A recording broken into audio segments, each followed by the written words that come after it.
자, 마가복음 15장 오늘 읽은 말씀에서는 예수님께서 아무 죄 없이 십자가를 지시는, 그리고 우리 죄를 대신 담당하시려고 십자가에 못 박히시고 십자가에 달리신 그 내용이 기록되어 있습니다.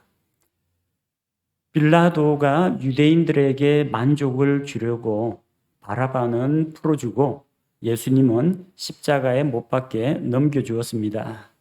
그래서 16절 말씀처럼 로마 군사들이 예수님을 프레토리움이라는 곳으로 끌고 갔습니다.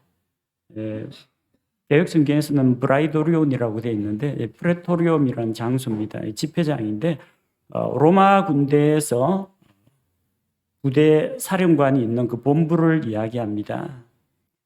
그리고 로마 식민지 지역에서는 로마 총독이 자기 직무, 행정 직무를 보는 관청을 프레토리움이라고 부릅니다. 거기에서 군사들이 예수님을 비웃고 조롱합니다. 예수님에게 자주색 옷을 입히고 가시나무를 엮어서 만든 관을 예수님 머리에 씌웠습니다. 이 자주색 옷은 왕이나 귀족이 입는 옷입니다. 그 당시에는 염색 기술이 발달하지 않았고 그 가운데에서도 자연에서 얻을 수 있는 염료 가운데에서 자주색을 내는 염료를 구하기가 제일 힘들었다고 합니다. 바다에 있는 그 소라고둥에서 소라고둥의 아가미에서 보라색 액을 추출하는데 그게 정말로 조금밖에 추출 안 됩니다. 고동 수만 마리 잡아야 겨우 옷과 물들일 수가 있기 때문에 정말로 비싼 옷이었는데, 이 자주색 옷을 예수님에게 입혔다는 것은 예수님을 왕으로서 존경해서가 아닙니다. 예수님을 왕인 것처럼 꾸며놓고 그 앞에서 왕이여 경배를 받으소서 하고 이렇게 하고 다시금 그 옷을 벗기고 예수님의 옷을 입히고 죄인처럼 끌고 가는 겁니다. 이 사형을 집행하는 이 사형 집행관은 사람을 죽인다는 게 그렇게 썩 달갑지는 않습니다. 우리 조선시대로 치면 이제 망나니 칼 휘두르면서 덩실덩실 춤추면서 사람의 목을 베는데 그 진짜 사람으로서 못할 짓입니다. 하물며 이 십자가에 사형수를 매다는 이런 일을 계속 하다 보면은 군사들도 좀 정신이 좀 이상해집니다. 그래서 그들 나름대로 그들에게 유흥거리가 필요했던 겁니다. 죄수에 대해서 한없이 공경했다가 그 다음에 그 존귀와 위엄을 다 빼앗아 버리고 학대하면서 이제 죄인처럼 마구 다루는 이런 것들을 통해서 자기들의 감정을 발산했던 겁니다. 죄수의 옷을 빼앗아 가지고 자기들끼리 제비뽑기 해서 나누는 것도 마찬가지입니다. 예수님은 조롱의 대상이 되었습니다. 왕이라면 당연히 금으로 만든 왕관을 씌워야 합니다. 그러나 가시나무로 만든 관을 씌웠습니다. 가시관을 쓴 왕이 어디 있습니까? 모욕과 조롱입니다. 또한 이것은 예수님께서 우리의 죄와 저주를 대신 담당하셨다는 것을 의미합니다. 창세기 3장 18절에 보면 아담의 죄로 인해서 땅이 저주를 받았죠. 창세기 3장 18절에 보니까 또한 땅이 내게 가시덤불과 엉겅퀴를 내리라. 내가 들의 채소를 먹으며. 에덴 동산에 있을 때는 이 사람에게 동물도 자연도 다 친화적이었습니다. 씨앗을 심으면 자라고 식물도 동물도 아담과 이브의 보살핌을 받았습니다. 그러나 이제 아담이 죄를 지은 이후 땅은 저주를 받아서 그 효력을 주지 않았습니다. 가시덤불과 엉겅퀴가 나면 그것을 다 뽑고 제거해야만 씨앗을 뿌리고 농작물을 재배할 수 있었던 것입니다. 창세기 3장 18절에 나오는 가시덤불과 엉겅퀴는 아담의 죄로 인한 저주였습니다. 자, 근데 그 가시가 어디로 갔어요? 하나님의 아들이신 예수 그리스도의 머리 위에 올라갔습니다. 가시나무로 관을 쓰셨다는 것은 아담의 죄로 인한 그 저주를 예수님께서 머리에 대신 뒤집어 쓰셨다라는 그런 의미입니다. 자, 그렇게 자주색 옷과 가시나무관 전혀 어울리지 않는 이 조합으로 예수님을 한껏 조롱하면서 18절 말씀해 보니까 예수님에게 경례합니다. 만세 유대인들의 왕이여. 예수님께 예를 표했습니다. 만세 유대인들의 왕이여. 이거 예수님을 유대인의 왕으로 인정하고 공경하는 것이 아닙니다. 존경과 예를 표하는 것이 아니라 조롱하기 위한 것입니다. 보십시오. 이렇게 경례하면서 왕에게 경배를 표하는 것처럼 보이지만 19절에 어떻게 되어 있어요? 갈대로 그분의 머리를 때렸습니다. 그분께 침을 뱉고 또 무릎을 꿇어 그분께 경배했습니다. 이게 뭡니까? 갈대로 머리를 때리고 유대인들이 제일 수치스러워하는 거 얼굴에 침 뱉고 그러면서 무릎을 꿇어서 그분께 경배하고 예수님에 대해서 이렇게 조롱을 한 다음에 십자가에 못 박기 위해서 예수님을 끌고 갔습니다. 20절 말씀해 보니까 조롱을 마친 다음에는 예수님에게서 자주색 옷을 벗겼고 다시 그분의 옷을 입혀서 십자가에 못 박기 위해서 이제 끌고 나갔습니다. 자, 그런데 이제 21절 알렉산더와 루포의 아버지 구레네 사람 시몬이 예수님의 십자가를 지게 됩니다. 구레네 사람 시몬이 시골에서 와서 지나가며 그들이 그에게 억지로 그분의 십자가를 지게 하고 예수님께서 갈보리, 골고다, 형벌의 장소까지 십자가를 누가 졌을까요? 어떤 복음서에는 예수님께서 자기 십자가를 지고 나오셨다. 요한복음에 그렇게 되어 있습니다. 자, 마가복음에 보니까 여기에 보니까 구레네 사람 시몬이 예수님의 십자가를 졌다고 합니다. 어느 것이 맞느냐면 둘 다 맞습니다. 그 십자가는 누구의 십자가냐? 시몬의 십자가가 아닙니다. 시몬은 빌라도의 법정에서 재판을 받은 적이 없습니다. 그리고 십자가를 져야 할 만한 어떤 죄를 저지른 적도 없습니다. 이 십자가는 예수님의 십자가입니다. 예수님 명의로 되어 있는 십자가입니다. 그래서 예수님께서 십자가를 지고 가시다가 채찍에 맞고 쓰러져 가지고 예수님께서 더 이상 십자가를 지고 올라갈 수 없게 되었을 때 대리인을 내세워 가지고 십자가를 지게 한 것입니다. 그러니까 시몬은 자기 십자가가 아니라 예수님이 형벌을 받으시고 예수님이 사형 선고를 받은 그 예수님의 십자가를 자기가 대신 진 것뿐입니다. 십자가를 운반해 준 것뿐입니다. 이 십자가는 예수님 십자가입니다. 그래서 법적으로 예수님의 십자가이기 때문에 요한복음에서는 예수님께서 자기 십자가를 지셨다. 예수님의 십자가라고 해도 맞고 정확히 이야기하자면은 도중에 로마 군인들이 쓰러진 예수님 대신해서 이 구레네 사람 시몬에게 십자가를 억지로 지게 한 것, 시몬이 진 것도 맞습니다. 그런데 이 시몬은 왜 갑자기 지나가다가 붙잡혀서 십자가를 지게 되었을까요? 이 십자가형에 처할 그 죄수가 기력이 쇠잔해 가지고 무겁습니다. 십자가 형들이 그거를 자기 힘으로 옮길 수 없을 때 다른 사람에게 그 십자가를 나르게 할 수가 있습니다. 시몬은 십자가의 형벌을 받은 것이 아니라 십자가를 운반해 주는 이런 역할을 했습니다. 로마 군인들은 당시 식민지 사람들을 지배하고 있었기 때문에 유대인들을 부릴 수가 있었습니다. 그래서 마태복음 5장 41절에 이런 말씀이 나오죠. 누가 너로 하여금 억지로 오리를 가게 하거든 그와 함께 심리를 같이 가져오라고 했습니다. 언뜻 이상하게 들릴 수도 있습니다. 나 가기 싫은데 왜 나보고 자꾸 목적지 방향도 내가 갈 곳과 다른데 오리를 가게 하느냐면 이게 로마 군인들이 유대인들을 징발한 겁니다. 로마 군인들이 자기가 지고 갈 어떤 이게 배낭, 짐이 무거우면요.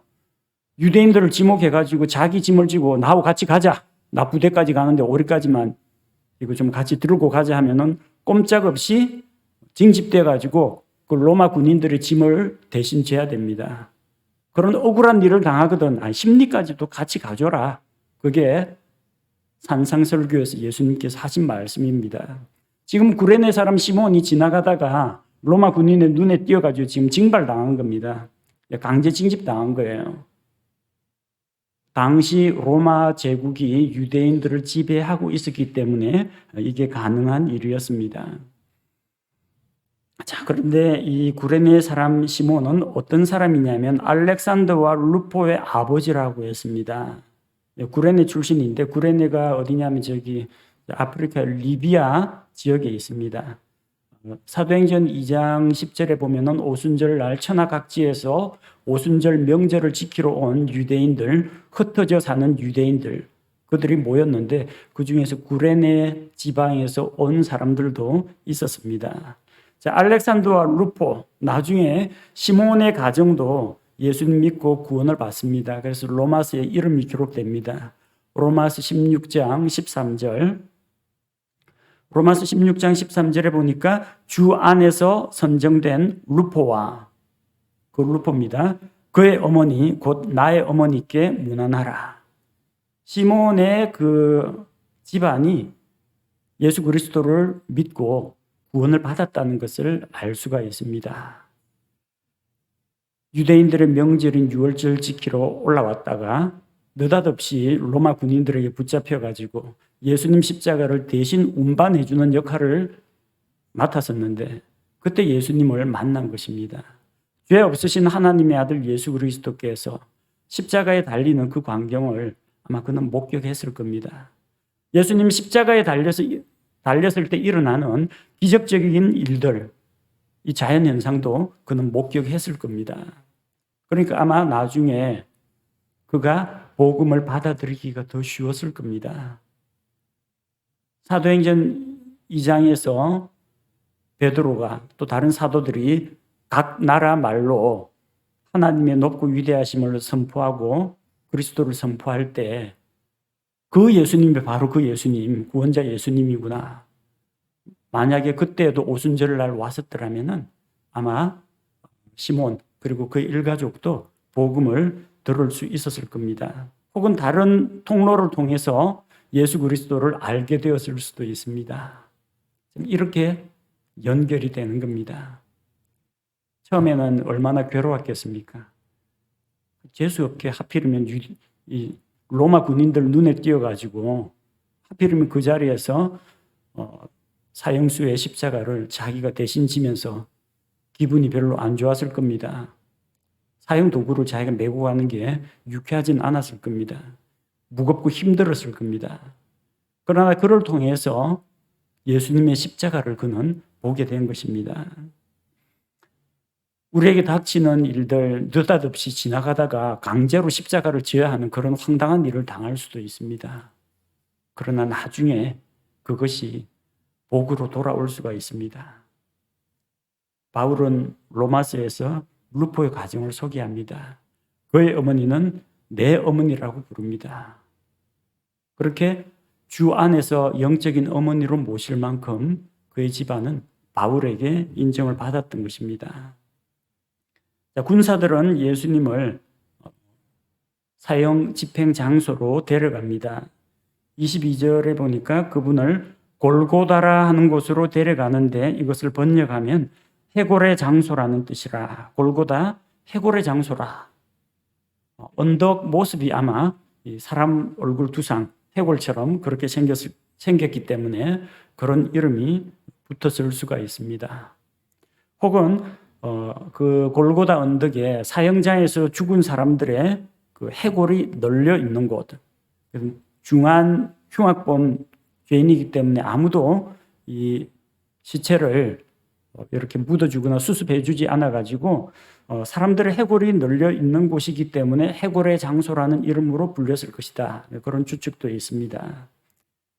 자, 23절에 보니까 그들이 몰약을 섞은 포도즙을 그분께 주어 마시게 하였으나 그분께서 그것을 받지 아니하시더라.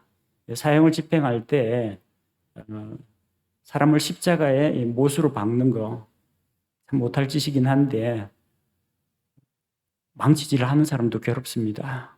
정상적인 사람이라면요. 과학적인 어떤 취향을 가진 사람이 아니면 정말 괴롭습니다. 근데 더 괴로운 거는 십자가에 못이 박히는 그 사람이 정말 아프고 괴롭습니다. 여러분 주사바늘 들어가는 것만 해도 우리가 비명을 지르는데 굵은 대못이 자기의 살과 뼈를 뚫고 들어온다고 생각해 보십시오. 얼마나 고통스럽겠습니까?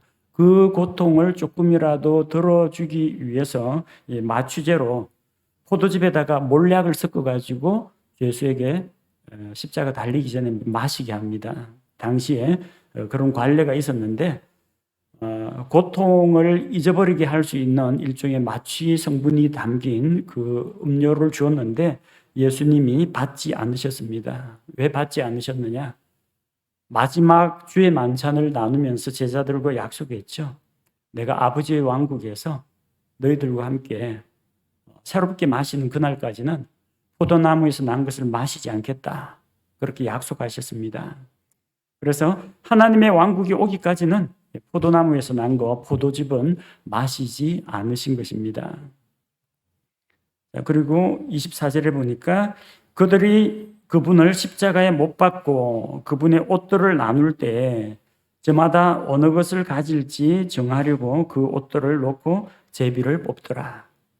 예수님이 가지고 있던 그 옷을 다 벗기고 수치스러운 모습으로 십자가에 못 박아서 매달았다는 겁니다. 그리고 그 십자가 아래에서는 로마 군인들이 예수님의 옷들을 놓고 제비를 뽑았습니다. 그래서 시편 22편에 보면요. 시편 22편은 메시아 고난장이라고 불립니다. 예수 그리스도의 십자가의 고난에 대해서 예언한 말씀입니다. 시편 22편 18절 자기들끼리 내 옷들을 나누고 내 겉옷을 놓고 제비를 뽑나이다. 어떤 옷들을 찢어가지고 나누기도 하고 예수님이 가진 옷 중에 위에서 아래까지 통으로 짠 옷이 있습니다. 이건 찢으면 올이 다 풀려가지고 못 쓰게 됩니다. 그것은 제비를 뽑아가지고 누가 가질지 그렇게 나눠 가졌다는 이야기입니다. 25절에서 32절 예수님께서 십자가에 못 박히신 그 사건이 기록되어 있습니다.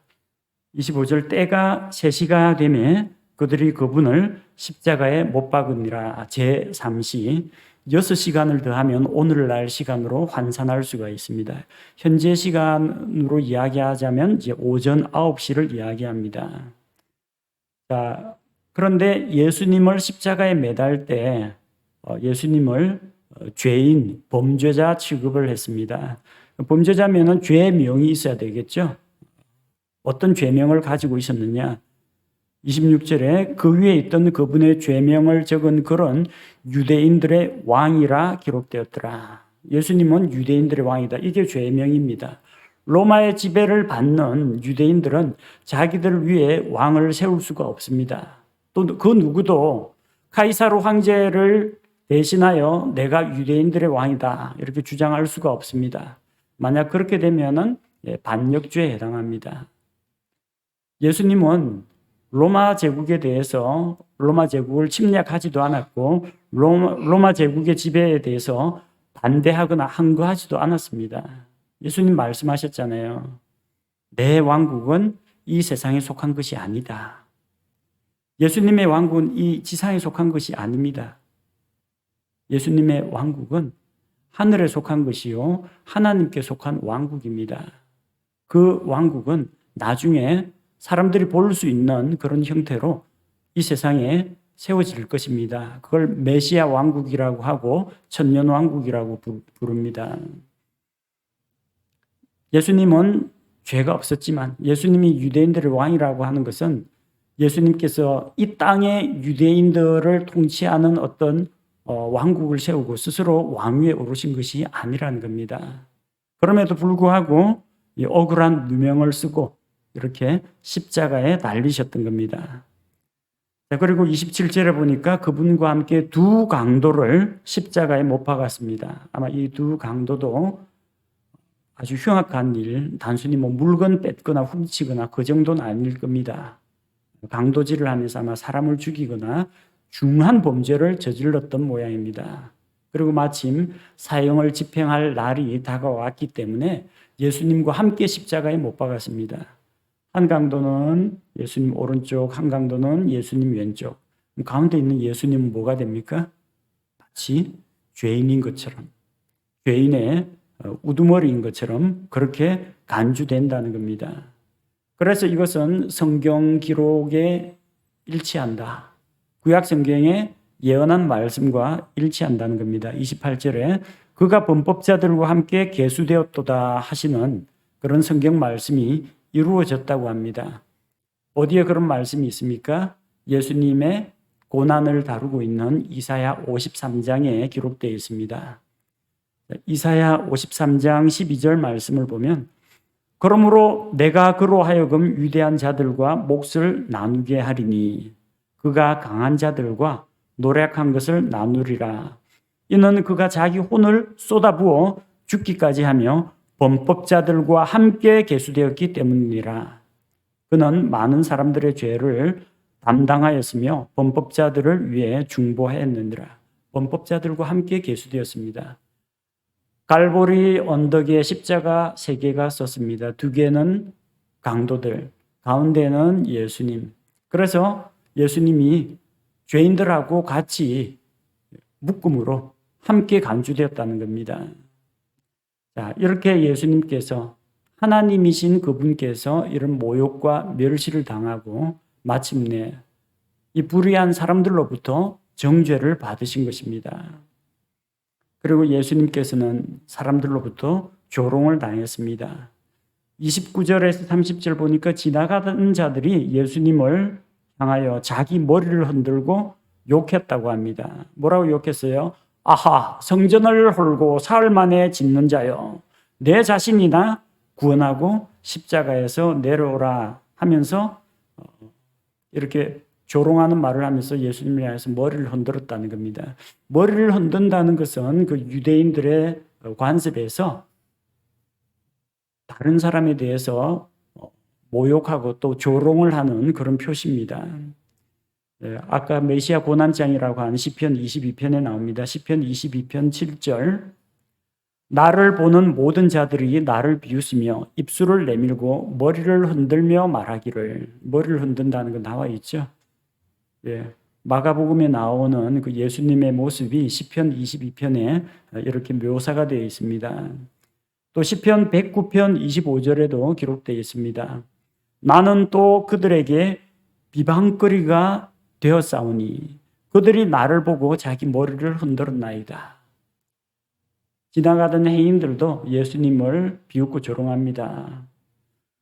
당신이 만약 그리스도이거든, 능력이 있거든, 내 자신이나 구원해라. 다른 사람 구원하지 말고 자신이나 구원하고 십자가에서 내려오라고 합니다. 그와 마찬가지로 종교 지도자들, 수제사장들과 서기관들도 함께 조롱합니다. 31절에 보니까 그와 같이 수제사장들도 서기관들과 함께 조롱하며 자기들끼리 이르되 그가 남들은 구원하였으나 자기는 구원할 수 없도다.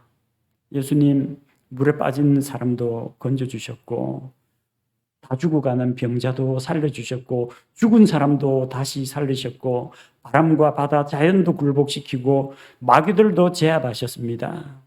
다른 사람들은 건져줬는데 다른 사람들은 구조하고 구원해 줬는데 자기는 구원할 수 없도다. 무슨 말입니까? 의원아 너를 고치라 하는 것처럼 니나 똑바로 잘해라. 그런 이야기입니다. 자기 자신도 자기 앞가림도 못하면서 무슨 다른 사람을 구원한다고 하느냐. 그렇게 조롱한 겁니다. 32절에 뭐라고 되어 있습니까? 이스라엘의 왕 그리스도는 수제사장들과 서기관들이 예수님을 이스라엘의 왕이요 그리스도로 믿지 않습니다. 조롱하는 말입니다. 그들은 예수님을 그리스도로 믿지 않습니다. 근데 너가 만약 이스라엘의 왕이요 그리스도라면은 뭐라고 했어요? 지금 십자가에서 내려와 우리가 보고 믿게 할지어다. 이렇게 예수님을 도발했습니다. 너 정말 메시아냐? 그리스도냐? 그러면 십자가에서 내려와 보라는 겁니다. 그만한 능력이 되느냐? 예수님에게 그만한 능력이 충분히 있습니다. 예수님께서 천사들의 군단을 소집하면요, 뭐 십자가에서 내려오는 것뿐만 아니라 그 주변에 있는 로마 군대, 아니 로마 제국도 갈아엎을 수가 있습니다. 그렇게 하지 않으셨어요. 자기에게 있는 능력과 권리를 다 쓰지 않으셨습니다. 예수님이 십자가형이 괴롭다고 십자가에서 피 흘려 죽기도 전에 아이씨 못하겠다고 내려와가지고 자기 손에 있는 상처 다 치유해버리고 로마 군인들을 다 제압해버리면 사람들을 대신하여 죽을 수가 없게 되는 겁니다.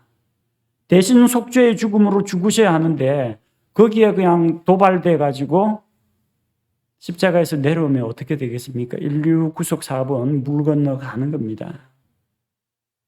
예수님은 예수님께서 십자가에 내려오면은 그 이수 제사장들과 서기관들이 예수님 믿을 것 같습니까? 안 믿습니다. 그렇게 믿을 사람 같으면 모세의 글 읽을 때 벌써 메시아를 알아보고 믿었을 겁니다. 왜? 율법과 예언자들의 글이 예수님에 대해서 증언하고 있기 때문입니다. 모세의 글도 믿지 않는 이 서기관들, 수제사장들이 어떻게 모세와 수많은 대언자들로부터 증언을 받은 예수님을 받아들일 수 있겠습니까? 지나가던 사람들이 조롱하고 종교 지도자들이 조롱하고 하다 그 다음에 누가 조롱했어요? 32절 끝에 보니까 그분과 함께 십자가에 못 박힌 자들도 두 강도들도 그분을 욕하더라.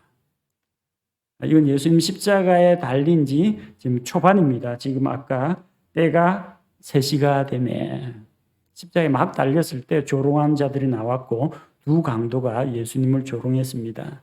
근데 그 가운데 한 사람은 십자가상에서 회개하고 돌았습니다. 누가복음 23장 42절에 나오는 구원받은 강도가 있죠. 예수님 앞에서 예수님을 욕하는 다른 강도를 꾸짖으면서 우리는 우리가 저지른 일에 대해서 합당한 보응을 받거니와 이분은 아무 죄가 없으시다. 주여, 주께서 주의 왕국으로 들어오실 때 나를 기억하옵소서. 예수님이 오늘 내가 나와 함께 낙원에 있을 것이다. 그렇게 말씀하셨습니다. 처음에는 두 강도들 모두 예수님을 조롱하고 욕했지만 그 가운데 한 강도는 예수님을 구원자로 받아들이고 예수님께 자기를 기억해달라 그렇게 도움을 청했던 것입니다. 정말 극적으로 구원받은 그런 사례입니다. 바로 예수님께서 자기를 쳐서 굴복시키고 아버지의 뜻에 순종하셨기 때문에 또 자기 자신을 낮추시고 내려놓으심으로 십자가에 달리셨기 때문에 우리가 오늘날 십자가에 달리신 그 예수 그리스도의 보배로운 피를 믿음으로 말미암아 구원을 받을 수 있게 된 것입니다. 하나님의 아들이신 예수님, 하나님 그 자체이신 예수님께서 자기가 창조한 이 사람들에게 모욕과 수치를 당하셨습니다.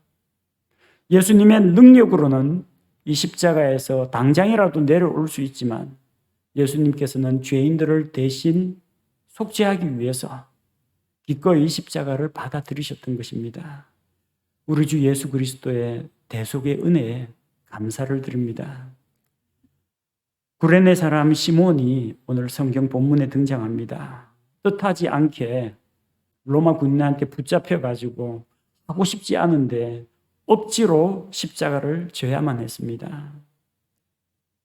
그 당시에는 십자가가 즐거워 보이지 않았지만 원망스러웠지만 그가 주님을 위하여 십자가를 졌는데 나중에 그에 대한 합당한 보상을 받았습니다.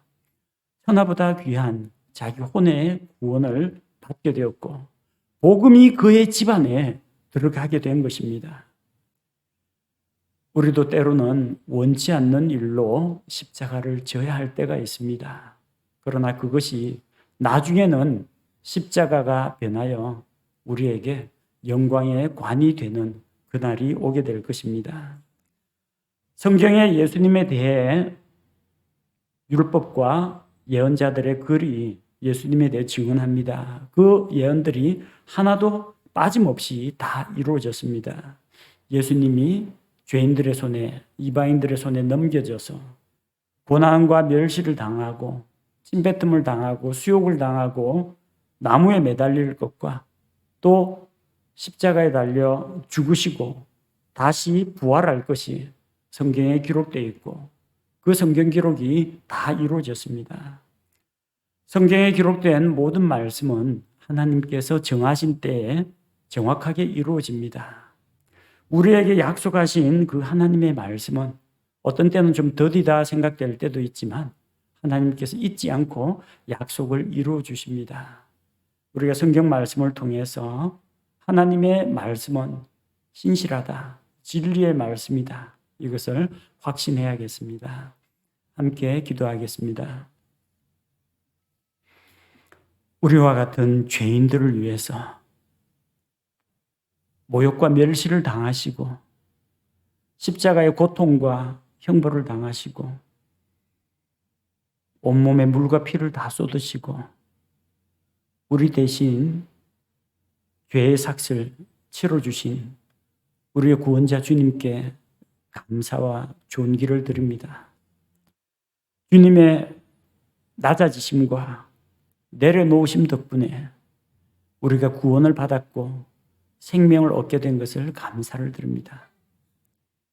예수님 십자가 지는 그 현장 지나가다가 구레네 사람 시몬이 억울하게 붙잡혀서 강제로 십자가를 지고 가야 했지만 마침내 그것이 계기가 되어서 그의 집안이 복음을 믿고 구원을 받게 된 것을 봅니다.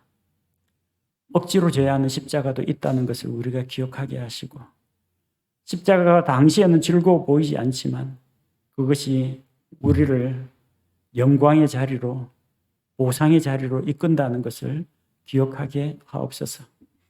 성경을 통해 예수 그리스도에 대한 모든 예언의 말씀, 그 약속의 말씀이 이루어진 것과 같이 하나님께서 우리에게 주신 모든 약속의 말씀이 우리 삶 가운데 신실하게 이루어지기를 원합니다.